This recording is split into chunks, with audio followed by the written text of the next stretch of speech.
Hello, everybody. This is one and only currently Tony. Welcome. And today we have a very special guest. Well, his name is Jack, and he's an author, a mentor, a principles coach. So, with pleasure and honor, let's welcome Dr. Jack Pransky. Hi, Jack. How are you today? Hello, how are you, Karan? I'm very good. So good to have you here. Very good to be here. Very good to be in New Delhi. Thank you very much.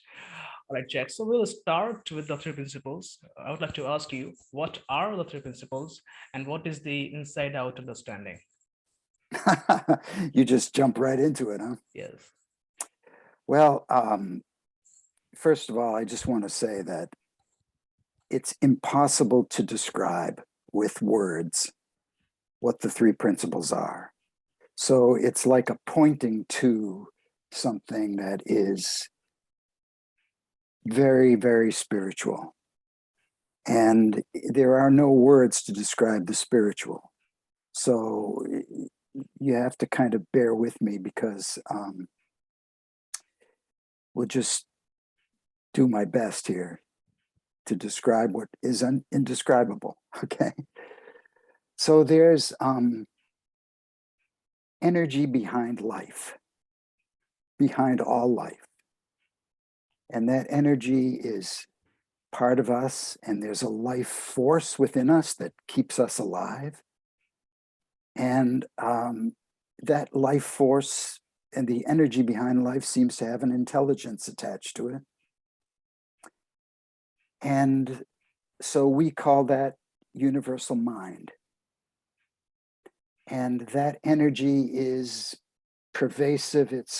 We are part of it. It's throughout everything that exists in the universe, and therefore it exists within us in the same way. So that's the first principle, universal mind.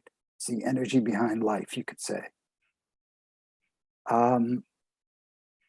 Second principle is that we are conscious beings. You know, we have to have consciousness in order to make sense of the world.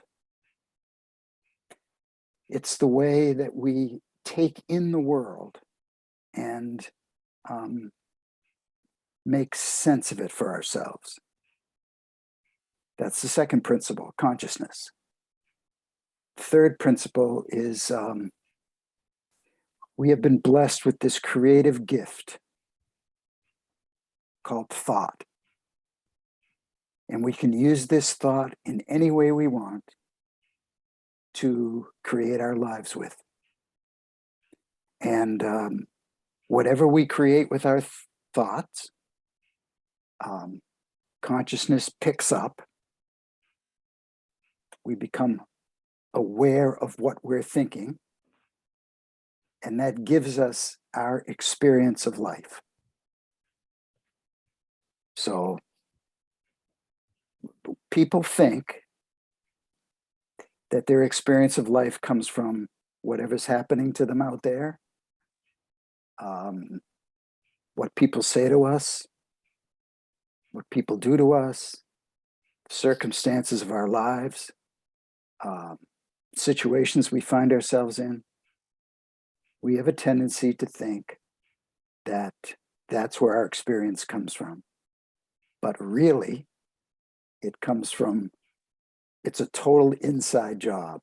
It comes from within ourselves. So whatever's going on out there, we take that. It comes through our own thinking. And because of consciousness, we get a real experience, not of what's going on out there, but of whatever we're thinking. So that's all I want to say right now about that. Trying to keep it simple. It is. And it is not an intellectual process. If somebody just learns like mind, thought, and consciousness, they can't get it. It is something that they have to experience, right? Absolutely. To try to take this in through the intellect is a fool's mission.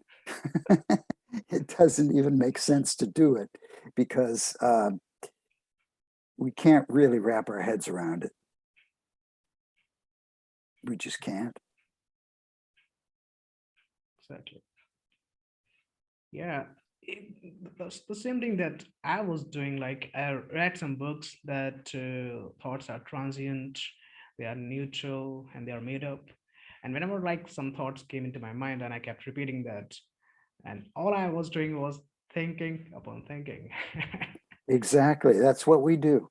You know, this creative gift that we have, we very often, I would probably say most often, tend to use it against ourselves, which is really strange when you stop and think about it, because we could think anything. And the other thing I want to say about the three principles that is really important, that I just got reminded about, is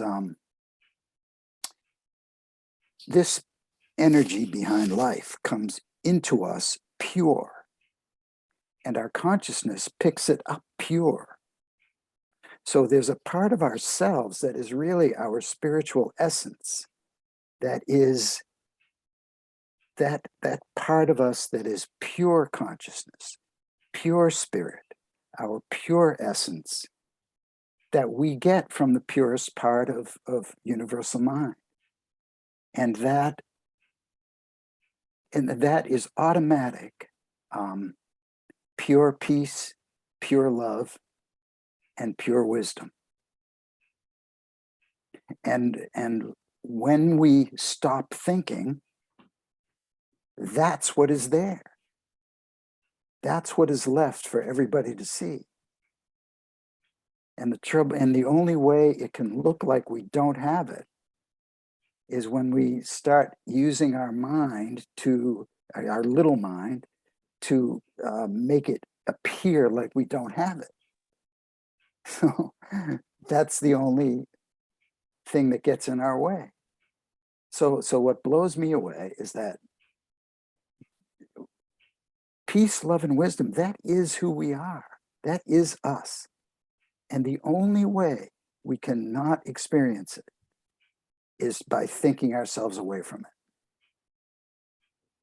Now that's humbling. That's humbling to me. We would be where we want to be in life if we weren't thinking otherwise, if we weren't creating otherwise. I mean, that's just, it's so mind-boggling to me that I can't even wrap my head around that. It's so powerful to really see that that's what we're doing to ourselves, you know. God. Exactly. And the thing is that we cannot just think our way out of life. It's just the wisdom that guides us, right? Yes, and where does wisdom comes from? Wisdom comes from the intelligence behind life. It's like we are borrowing from um, spiritual intelligence to get insights from within ourselves that contain wisdom. And you know, everybody has these times in their life when all of a sudden, out of nowhere, you know, these amazingly wise thoughts come to us just out of the blue. You know, where do they come from? We haven't been thinking about it before, and now all of a sudden, like we're uh, taking a walk, or and our mind clears, and suddenly we get these thoughts of great wisdom. I mean, it's just, where do these come from all of a sudden? It's not like we're going out of our way to think these thoughts. In fact, if we do go out of our way to think these thoughts, it just blocks it. Exactly. So everything in the spiritual world is a paradox. And that's one of them. The more we try to figure it out, the less we can figure it out. The more we don't try to figure it out, the more we just allow life to flow through us, so to speak, the more it comes to us. And that is why, like, conscious positive thinking and formations when we like do them, we have the resistance, because on one hand we have negative thoughts, on the other we consciously try to think positive, then there's contradiction. If you just let go, the positive Yeah, thing just flows. As you said, they come, you just don't know where they come from, they just come. yeah. If we're depressed Yeah. and we try to think positive thoughts, Mm. it doesn't work too much. It wasn't work too well because there's other thinking that's behind the scenes, so to speak, that Mm. is that speaks with a louder voice than the positive thoughts. And so we are really getting what we're thinking behind the scenes. And so it's like you can't just talk your way out of depression or anger or worry or bother or, it's like we have to see new, or our head has to clear in order for us to uh, in a sense, we're rising above, we're transcending the depression or the anger or the worry or the bother by seeing new. We're seeing from a higher level of consciousness, so to speak. And things look different from a higher level of consciousness than they do from down here. So down here, the situation we're in might look really depressing. But up here, it might look, it's okay. And up here, it may look uh, exhilarating, you know. So it's the same exact situation. And that's one of the beauties of thought, is that it keeps changing on us on its own. We don't have to go out of our way to try to change it, because if we don't like what we're thinking now, we can just wait a little while, kind of like the weather, and it will change on its own. And then we'll get a different experience, because then we're getting a different kind of thinking in our consciousness. Would you like elaborate more on the levels of consciousness? Yeah, it's a tricky thing, levels of consciousness. It's like uh, any situation. Okay, let me go back a little bit and try to put it into context. I've discovered recently that no matter what happens out there, it's just something happening out there. For example, I just lost a love relationship a few months ago. Now, I was with this woman for 5 years. We had what I considered to be a beautiful relationship. But it got to a point where she realized that she would not progress in her life anymore the way that she needed to if she stayed with me. So she called it off. Oh my God. Now, at first, I was really bummed out. Did they have that expression in India? So, I was really upset about it. I was feeling hurt. That's at a pretty low level of consciousness. Then I got a little bit depressed about it, and I even dropped to a lower level of consciousness. And then I said, okay, that's just the way it is, because I realized that's just one of those situations that's outside of myself. So she said, we're not together anymore. From that point on, I mean, that's the truth. We're not together anymore. From that point on, it's all the meaning that I make of it for myself with my thinking. So at first I was making upset thinking. That's at this level of consciousness. Then I was making depressed thinking, which is even a lower level of consciousness. Then when I remembered, I remembered, wait a minute, that's just the outside world. I'm fine. Then I felt okay. That's at a higher level of consciousness. Then I had the thought, whoa, I'm free. You know, I'm freedom has always been a big thing for me. And now I have the opportunity to experience my life through freedom. And so my consciousness even went up from there. And now I'm looking at this as like, wow, this is a great opportunity. And then I even realized I actually was stifled too spiritually by being with her, because I realized that I was kind of like relying on her for my well-being and happiness. That's relying on the outside world for my well-being and happiness. And I was even like looking for love outside myself. And I realized, wait a minute, love really has to come from within myself first. And as soon as I had that thought,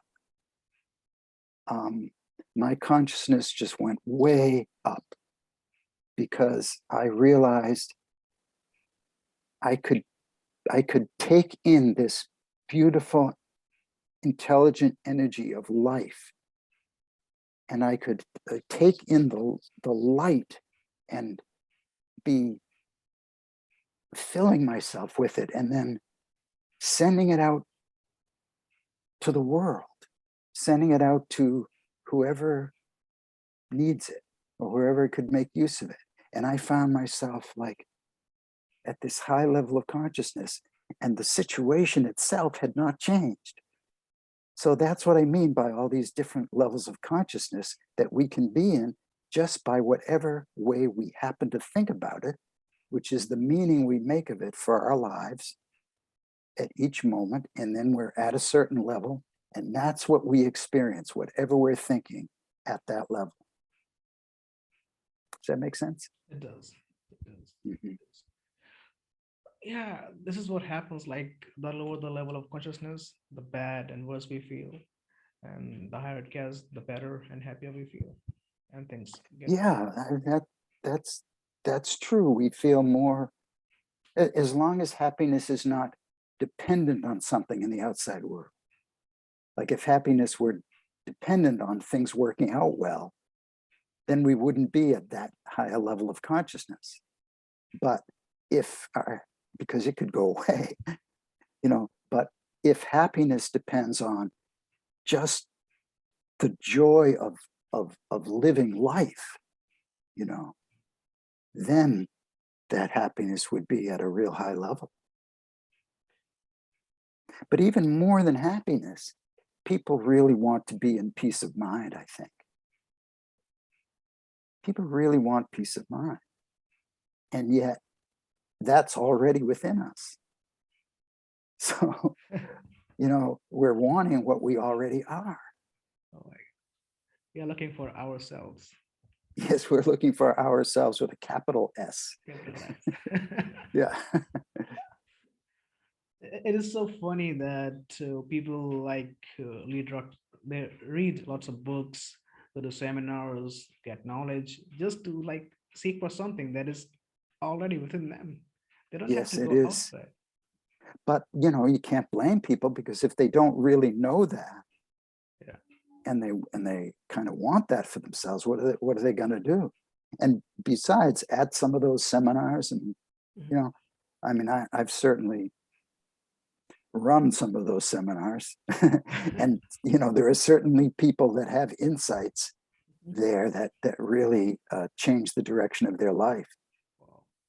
So, but it's not whatever I say. It's still something that has to resonate with them in a certain way, that they kind of feel the vibration of it from within themselves, and that's what turns them around. their own new insight is what turns them around, which is really the only thing that ever changes people. Right. New insight is the only thing that ever changes people.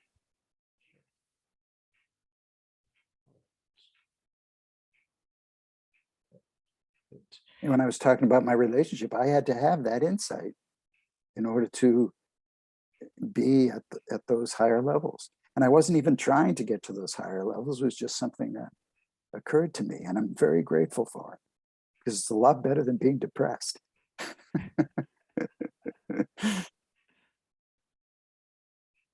And depression can only exist through our thinking.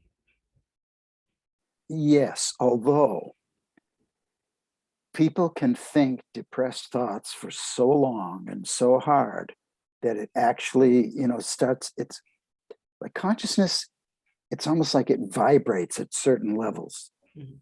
And so way up here at these higher levels, it might have a very, very light vibration, but down at these lower levels, it's like heavy, thick, like crunchy kind of vibrations, and it actually can get into the cells. And that's why people need medication sometimes if they are really depressed, because their cells have really picked this up. But I know people personally who were depressed for so many years, and they had a like monster insight about the way that our experience of life really works, and suddenly their depression was gone. Oh my God. And they went to their psychiatrist and they said, I don't think I need to be on this medication anymore. And their psychiatrist thought they were crazy.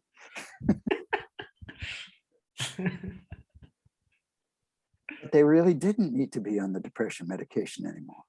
Or they needed less of a dose and they kind of weaned themselves off of it. Exactly. Exactly. And what about those like who have been like so much depressed? Now they have like got more problems like obsessive compulsive disorder and like other kind of different behaviors. So they reach a moment where they are like not conscious of what they are doing. So Well, yeah, it's like you can't think your way out of those things. okay. I mean, but it is thought. Obsessive compulsive behavior is thought that has really gone off the tracks. It's like, or it's on a track and you can't really get off the track unless you really have a huge insight that changes the way you see life. Now, one thing that might possibly help people who are OCD is to ask them how it's helping them to keep going in that direction. I mean, does it do them any good whatsoever to keep going in that direction? They're doing it because they think it's going to do them some good, or else they wouldn't be doing it. But if you really take a look at it, it doesn't do any good. In fact, it keeps people in a very, very stuck place and actually does harm. But if people aren't seeing that, they're kind of stuck with whatever they're seeing. And whatever we see looks real to us. That's what consciousness does. That's its job. It makes whatever we're thinking and therefore seeing look real, feel real. We would swear that it's real until our thinking shifts, and then something else is equally real. So for every single person who's like suffering through some mental problem, it is just like their thought. I think so. I mean, certainly there are things that have gotten into body chemistry, Mhm. and that body chemistry has created some problems. It's like that body chemistry, though, is in the outside world Mhm. in terms of our spiritual essence. It may Mhm. be inside our body, but in the physical, it's in the physical realm. So therefore, when I say outside world, that's what I mean. In the world of form. Okay. Now, I'm suggesting that most of those things started with thought. You know, people have grown up in very, very, very difficult situations. People have grown up in extreme poverty, as I'm sure you see a lot of around you. People have just horrendously suffered from abuse. Um, People with parents who just completely put them down all the time, tell them they're worthless. Um, all those things, while in the outside world, we get thinking about them. And when we believe them with our thinking, we're going to be in a lot of trouble. And it's that kind of thinking is going to carry itself through the rest of our life until we somehow see differently through new insight. So I'm not saying it's anybody's fault. It's innocence, total innocence, that people end up thinking this way from being treated that way, or being in those horrible situations. But really, when you come right down to it, still, no matter how horrible it is, it's still something that happened in the outside world. And we, with our creative power of thought, get to make meaning of it for ourselves, for the rest of our lives until it changes. So I had like two different people in a training group of mine, both of whom got severely sexually abused when they were teenagers. Now, they got raped. Now, one of those women kind of said to herself, with her thinking, this is like, my life is ruined. Um, Makes, nothing matters anymore. It makes no difference. I'm just going to go out and do whatever I can to make myself happy, even if it's take drugs, sell my body for sex, anything, because it doesn't matter anymore.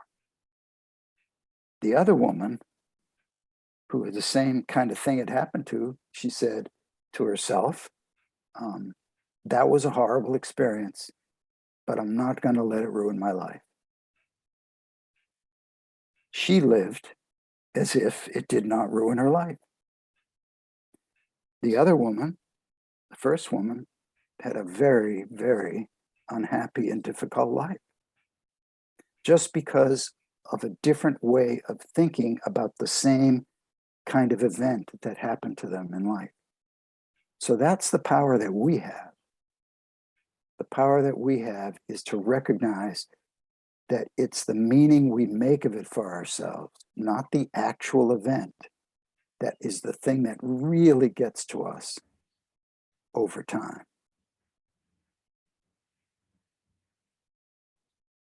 Yeah. Without our meaning, no thought can ever exist. We always give a meaning to a thought, to a situation. Um, yeah, I guess some we give a lot more meaning to than others. Absolutely. Yeah, like thoughts could not harm us whatsoever. They could not hurt us. at all, except if we have another thought about it's really serious, or really it is the way that it is. That's when our thinking starts to really affect us.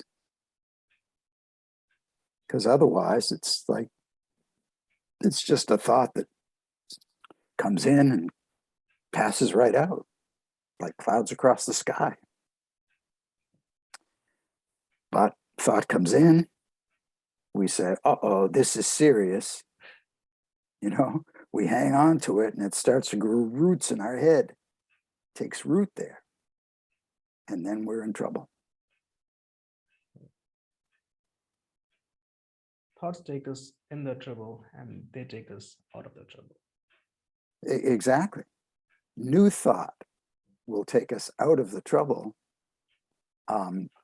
with new insight. Not that we can try to think our way out of it. It just doesn't work to try to think your way out of it.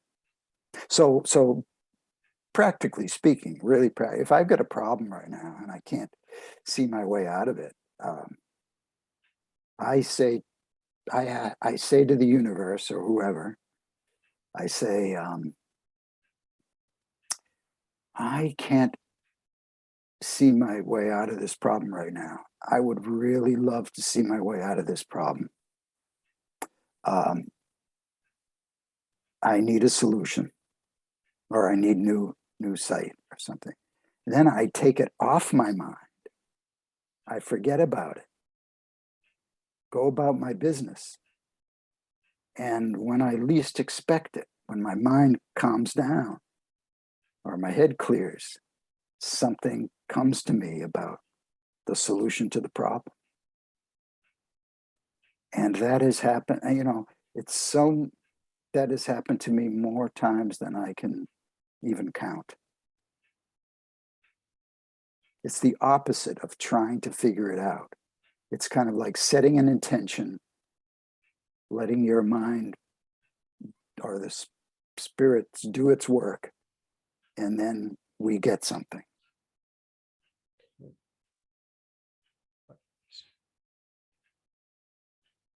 It's kind of like a labyrinth where you walk around and around and around and around and around, get to the middle, and then walk around and around and around and come back out. Well, theoretically, labyrinths, you're supposed to be able to ask a question, walk in there, and by the time you come out, you get an answer. At least that's a theory about labyrinths. So I bumped into a labyrinth, and I did this once. And at the time, my mother was having a terrible, terrible time because my father had just died, and she was really, really, really depressed. And I was at a total loss for how to help her. I just did not know how to help her. So I'm standing at the beginning of this labyrinth, and I asked that question. I'd like to see how I can help my mother. I walk into the labyrinth, go around and around and around and around, nothing. I get to the middle, nothing. I start walking out the other direction, nothing. I'm just about to step out of the labyrinth, and all of a sudden I hear a voice in my head. It says, just love her. Whoa.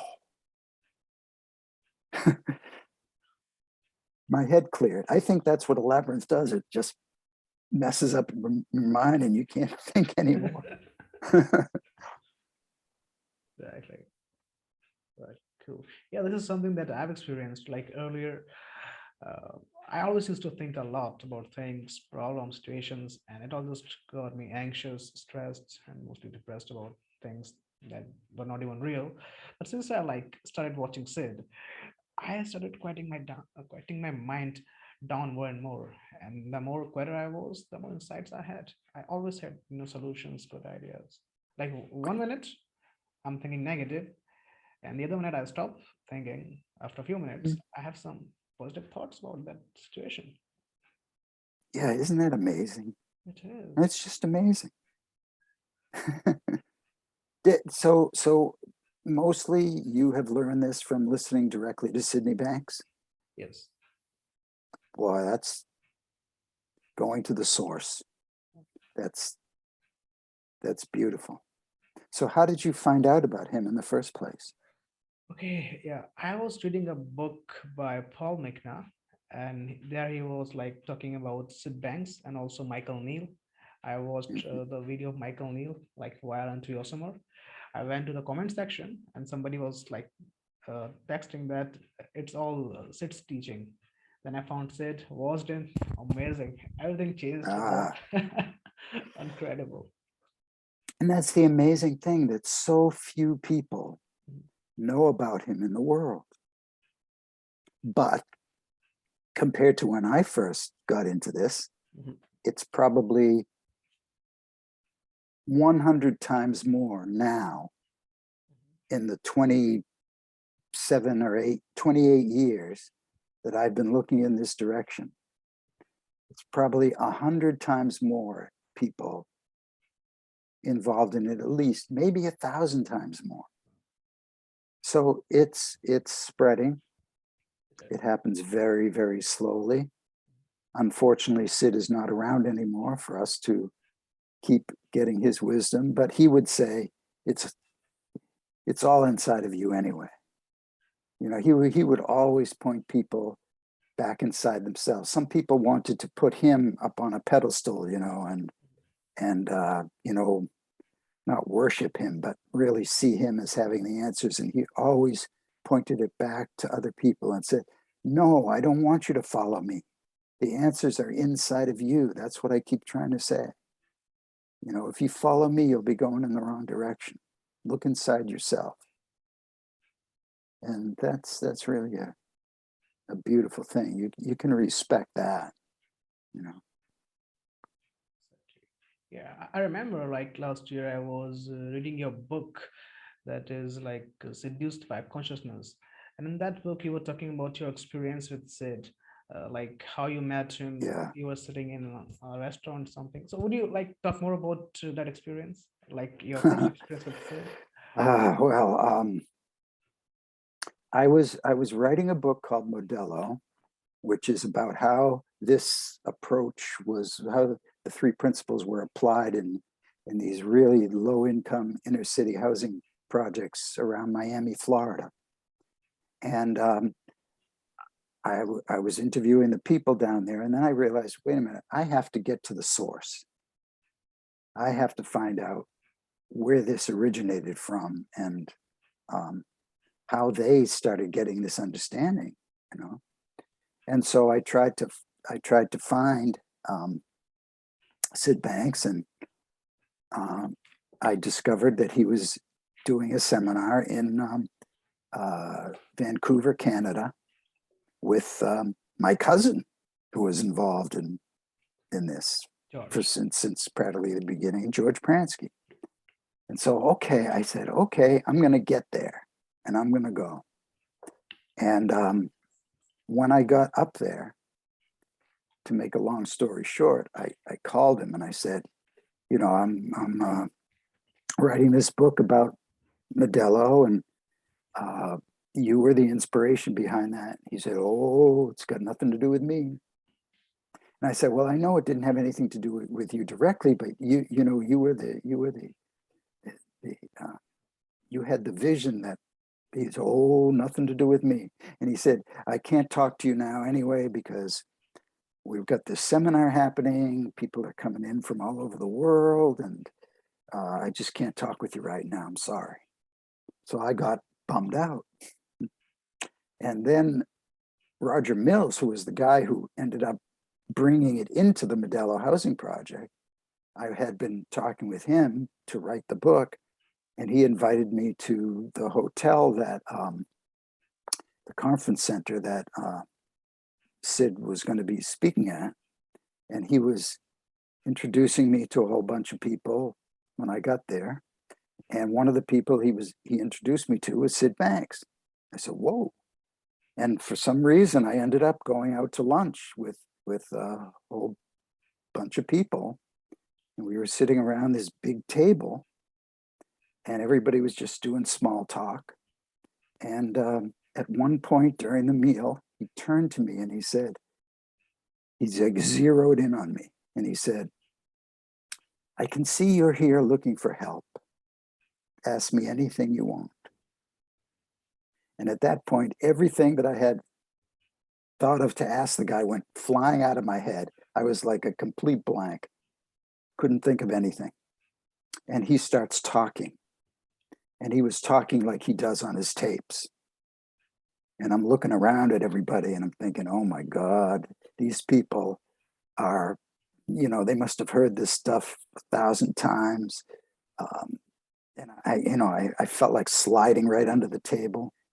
And I started getting very, very irritated. So, Sid's going into his rap. This is not what people want to be doing right now. And I got more and more and more irritated. And at one point, it was somewhere around the time where I finally was able to ask him a question. I asked him, he said, the secret is to understand that all life is nothing but one divine thought. And I couldn't wrap my head around that. What does that mean? So I said, you mean thought of God? And he said, no, thought is God. And somewhere around that time, my head just exploded. And I cannot describe what happened to me. But I felt like I was transported into a completely different realm. And nothing made sense anymore. It was like everything that I had known about life and the way that life worked now was like the opposite, but I couldn't grasp it. And so I was just in this state of like total, I just don't know how to describe it. It's total like nothingness. But it was like I heard something way, way, way deep beyond my intellect. I heard way below my intellect. And I didn't know much of anything, but the only thing that I knew was that he knew that he was talking truth. Like I knew that he knew that he was talking truth. And I knew that more than I've ever known anything in my life. It was just true. And even though I didn't really know what to make of it or how to apply it in my life, I knew from that moment on that I would just be, I would be changed forever. And that's essentially what happened. It took a while for my intellect to catch up to whatever happened to me, but basically, it completely changed the trajectory of my life and my life, really. I mean, I used to be I was a very productive person always, but I always did it from like a high stress level. And my stress like went way down.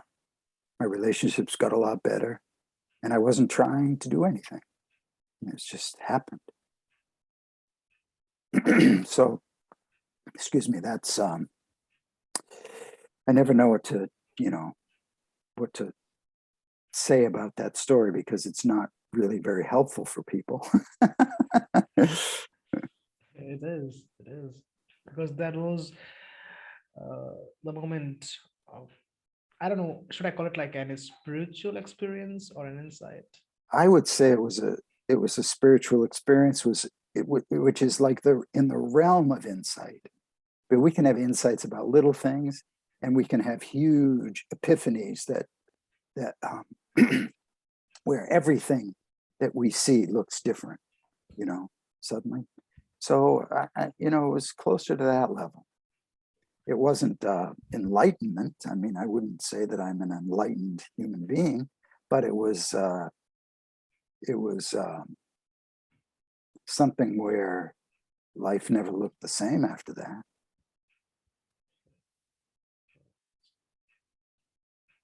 this is the same thing that Sidney Banks had, where he talked about his story, like life changed from that moment. Yeah, well, with him, it was enlightenment. Okay. I think he had an enlightenment experience. I mean, he saw a lot more deeply than I could ever see. Well, not ever. I mean, that I have seen. Um, and he was the first one to say that even he doesn't see even, it's like what he sees is a drop in the bucket compared to what we could see. There's no way that in this human form we are able to see the way the spiritual world really works. But the three principles give us a way to get a handle on it, I think. That's why I think the three principles are so elegant. They're elegant. They're elegant in their simplicity. Okay.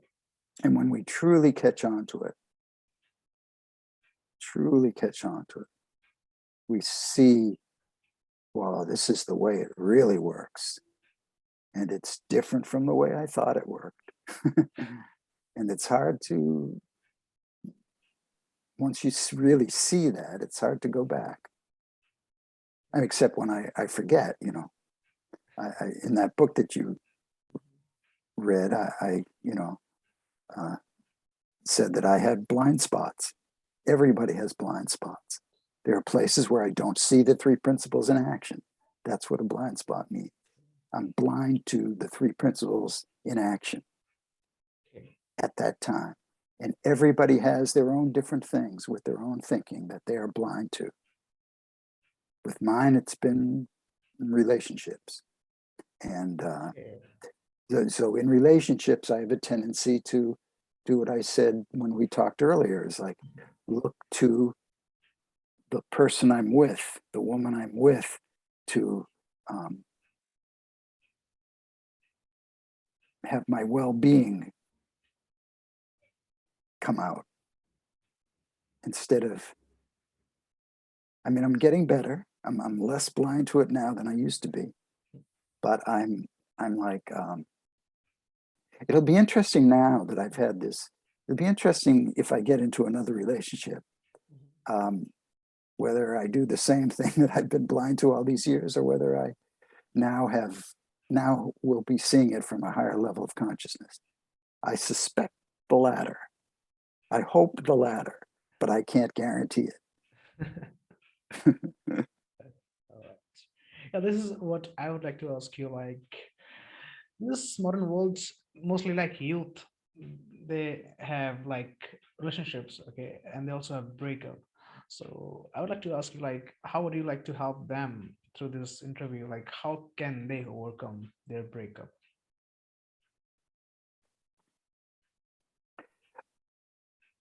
First of all, by knowing that a breakup is something that happens in the outside world. It's true. We are no longer with that person. We are no longer with that person, sometimes the person that we really loved with all our heart. We're no longer with them. Now, that's the truth. Everything else, we inadvertently make up. We make up how we take it. We make up the meaning that it has for our lives, as we said before. We make up how much it's going to hurt us. I'm not saying we do this on purpose. It's just what happens with our thinking.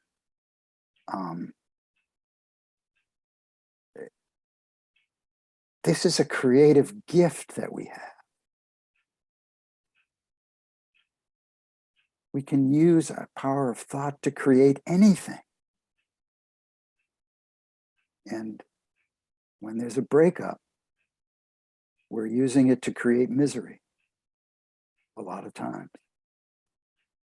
And just like I described in my own relationship, when my relationship broke up, I got to see it from those different levels, and each one of those levels looked real. That's the same for everybody. I'm not saying we can think our way to those levels, but the possibility of those levels exists for every one of us. And when we can see that we're not stuck at any particular level, let's say misery, so we're not stuck at misery. Number one, thinking changes. Number two, all these possible levels exist in the universe for us to fall into, you could say.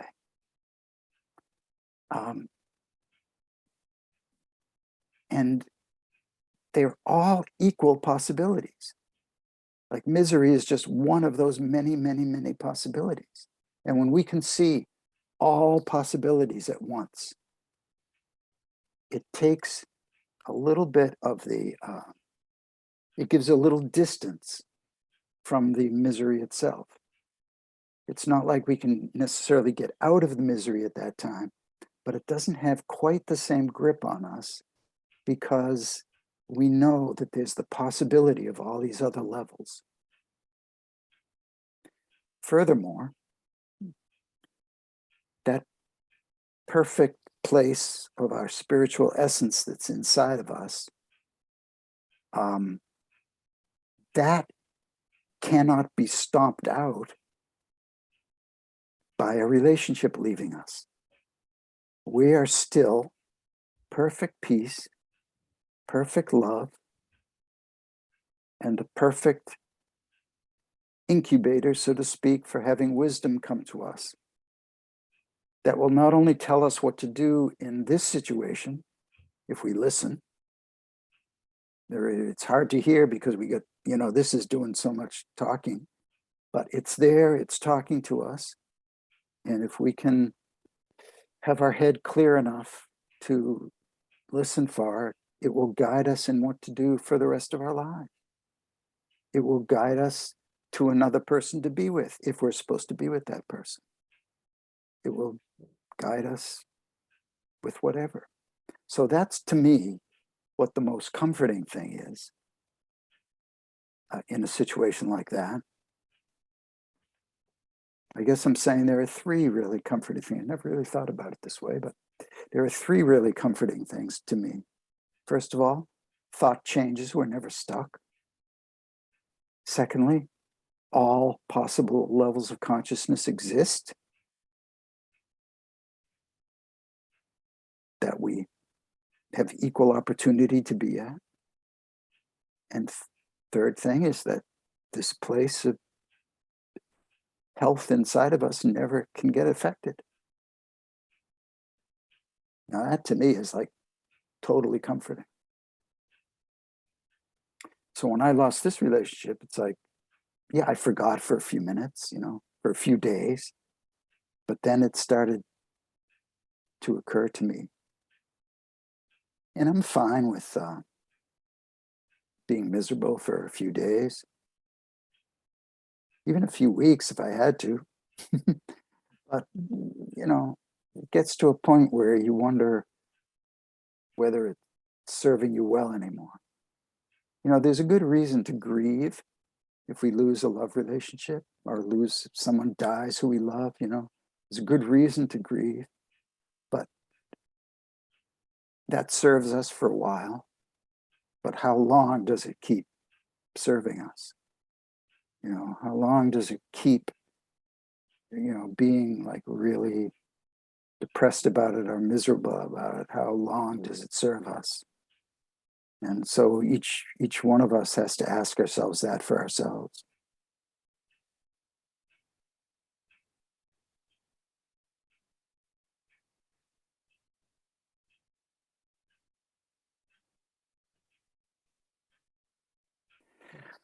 Well, maybe this is a good place to stop.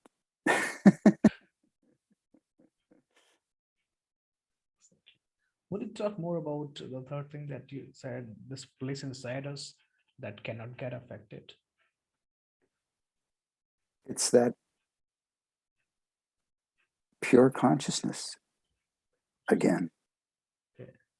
It's like our soul, no matter what's happening in the physical world, In the world of form, our soul, pure consciousness, can't be affected. It's spirit. Spirit energy can't be affected. And so that's there. That came with us into the world, and it'll be there when we leave the world. And it's untouched, can't be touched. It can only be covered up. You know, like you get a beautiful sculpture and that sculpture is there. You put a veil over it, you cover it up, you can't see it, but it's still there. So our thinking tends to cover up this beautiful part of ourselves. And when that thinking departs, it will be there for us and everybody else to see.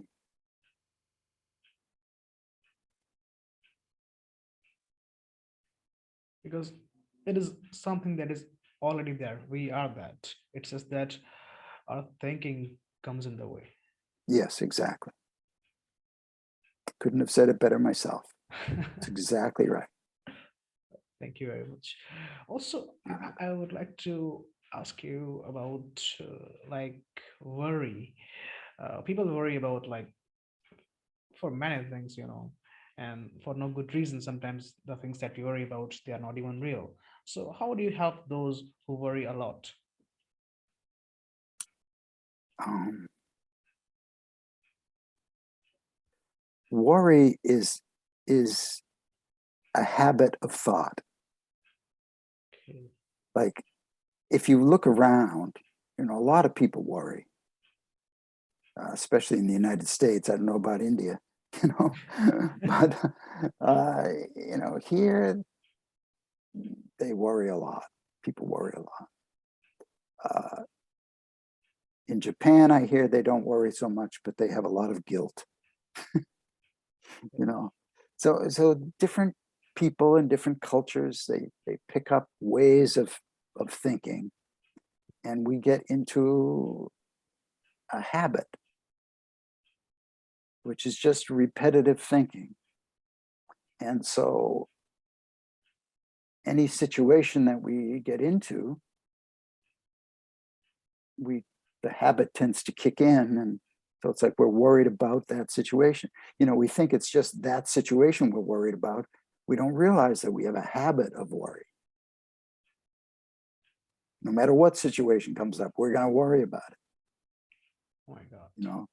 So it's like, do we see the problem as being in the situation, or do we see the problem as being our own thinking? As soon as we see the problem as being our own thinking, it stops being so much of a problem. Because even though we might not be able to do anything about our thinking in the moment, we have more control over our thinking than we do about whatever's happening out there. And so it's like, and then, with worry, there's all these levels of consciousness too that are equally available to us. Worry is just one of them. It's just something at a pretty low level. It's not as low as terror, not as low as freaking out, but it's still fairly low. When sometimes the same situation could be seen with compassion or gratitude or forgiveness, and all those things are at higher levels. And we're at higher levels, we feel better, which is the reason why our feelings are our guide to tell us how well the quality of our thinking is at any moment.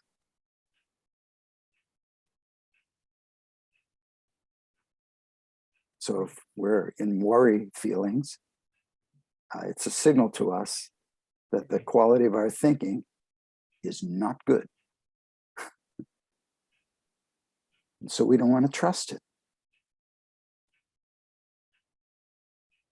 Now, the flaw is, as long as we see it as reality, there's nothing we're going to be able to do about it.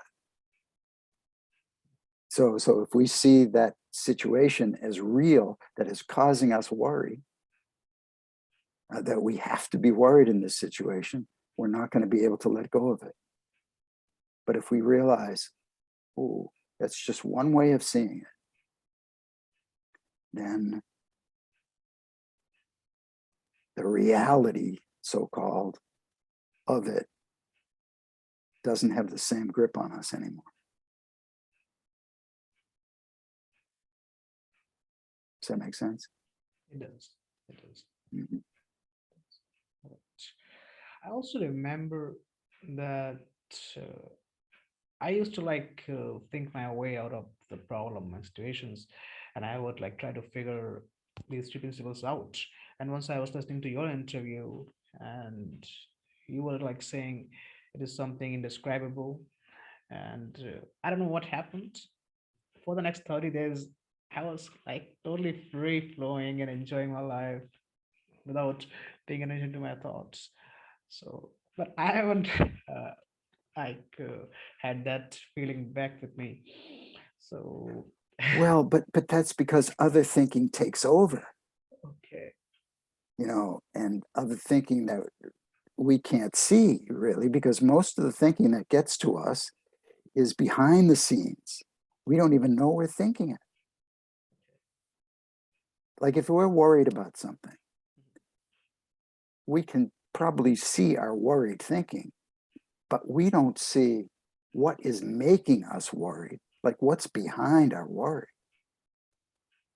Like what would make us be worried about this situation as opposed to anger or guilt or any other emotion? Why worry? And there's something in the back of our minds that is making us see that way, that we are not aware of at all. Now we can't really try to find it by figuring it out, but we can try to find it in the way that I was suggesting before. I'd really like to see what's behind this worry. Forget about it, take it off our mind, go about our business and see what happens.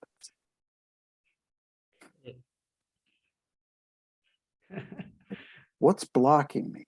What's blocking me? I can't see what's blocking me. I'd like to see it. Forget about it. Set the intention, forget about it. Our head clears, it comes.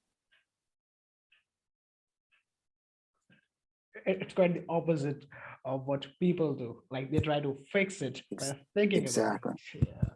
Exactly. Exactly. And without the understanding of these principles, nobody would ever just think that this is what they have to do. They have to let go. I know. It seems like the wrong thing to do is not to bear down and really get to the bottom of it. Cool. All right. So, uh, yeah, our last question I would like to ask, that is, as Sid said that he went to mental hospitals, asylums, jails. So how can those people be free? Like in mental asylum, people are completely, in a different state of mind. How do they just, cure? Well, you know, um, I can't really answer that question because some people won't be able to hear new. Some people will not be able to hear new. So if they have enough mental capacity to be able to hear new, then the question is, how much are they gripped by the thinking that put them there in the first place? Now, it takes a very special thing to like break through that so that they really start think, whoa, wait a minute. I'm not broken. I'm not broken. You're telling me I'm not broken. Everybody else in the world has been telling me I'm broken. Now I'm not broken because I've got this amazing spiritual, beautiful, perfect thing inside myself that can't be destroyed. Whoa, that possibility can lift people out of whatever their mental condition is. But people are either going to see that or they won't. And people who see it have been helped immeasurably. And the people who don't see it are still the way they were. There's no technique that you can actually use to make it happen. There's no way to make an insight happen in somebody else. We can't even make an insight happen in ourselves. That's the thing that changes people, insight, but we can't make it happen. But we know when the head clears or the mind calms down, you know, there's more of a chance of it happening than if it isn't. But even that's not always true, because suddenly, like, our head is scrambled. We don't know what we're doing, and then boom, you know, something will come to us out of the blue. But can't make that happen. Yeah, this is what Sid said. It's like inside out. Yes, it's all inside out. Even when it looks outside in, it's still inside out. And what I mean by inside out is what the three principles show us. Our experience can only happen by the way we think about it coming into our consciousness and most of the time blocking that beautiful part of ourselves. And when we are able to fall back into the formless energy behind life, that can all just disappear. And we're back to the essence of who we are. Exactly. One thing with many names, we can call it Yes, divine mind, the sense of who we are, spirit, God. yes. However, people, any way we conceive of it for ourselves is going to be limited, because there's no way we can know what it really is. You're right. It is all And there. just point in the direction. All right. Okay. Such a great conversation with you. Anyway, Jack, so those who would like to know more about you, follow you, so where can they find you? Well, they can find me through my website, Mhm. which is, hope I get this right, www.insideoutunderstanding.com. Insideoutunderstanding.com. I hope that's right. I will check it and I will send it to you if that's not. Sure, I will leave it in the description below. And also, if they would like to read your book, what book can they start with? I would recommend starting with Somebody Should Have Told Us. Somebody Should Have Told Us. That is the book that most people start with, and it has, I mean, I got an email yesterday from somebody Mhm. who told me that, somebody I didn't know told me they read the book and it changed their life. Right. I mean, that's very humbling, you know. It's beautiful. I'm so happy about that. But I'm not saying that you read the book, your life will be changed. I'm saying that sometimes it opens something up in people that they haven't seen before. So that's where I would start. And, you know, if they want to know how it applies to people in very difficult situations, I would suggest reading Modello, Modello. And if they want to get more advanced, I would suggest Seduced by Consciousness That book is amazing. in terms of the books that I've written. But, you know, there's a number. I've written about 10 of them. So Wow. I've written books for little kids, you Mhm. know, so that they can start to grasp this.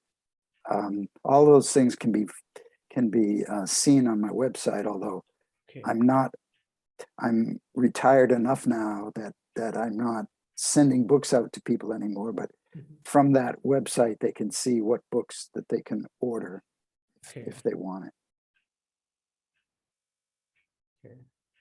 I've just read like Seduced by Consciousness, and like all of your books are amazing. They are full of insights. I've heard reviews and the stories from people. Thank you. I really appreciate that, Karan. Oh, thank you very much. I didn't even put you up to do that. That's great. I'm grateful to you, Jack. I'm grateful to you too. Thanks so much. And Thank you very I much, hope Jack. it's helpful to other people out there. It is to help lots of people. And this is my Great. mission to like spread this message to help people and to bring this in India and everywhere. I'm so happy to hear that. I really am. Really am. Keep up the great work. Thank you very much. You. I'm grateful to you. Okay, Jack. Bye bye.